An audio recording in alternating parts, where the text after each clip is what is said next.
গরিবকে ভাতে মারছে বিজেপি।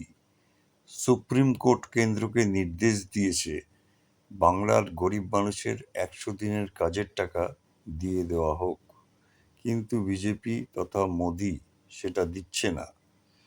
বাংলার গরিব মানুষের খেটে খাওয়া মানুষের কষ্টের পরিশ্রমের টাকা দিচ্ছে না মোদি।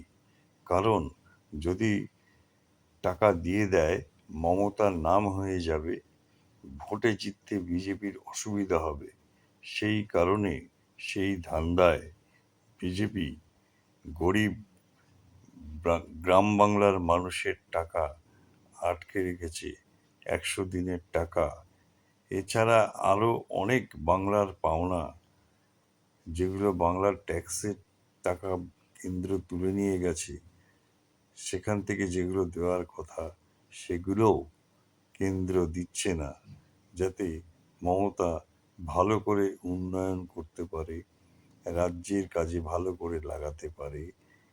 কারণ সেগুলো যদি মমতা করে, তাহলে ভোটের সময় বিজেপির মমতার বিরুদ্ধে লড়তে অনেক অসুবিধা হবে, জিততে পারবে না।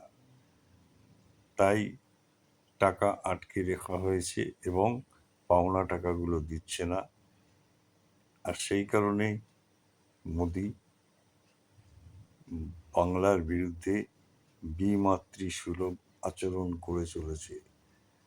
অথচ ভোটের সময় এসে মিথ্যে কথা বলছে এবং বিজেপিরা সব নেতারা মিথ্যা ভাষণ দিচ্ছে। এটাই বিজেপির চরিত্র।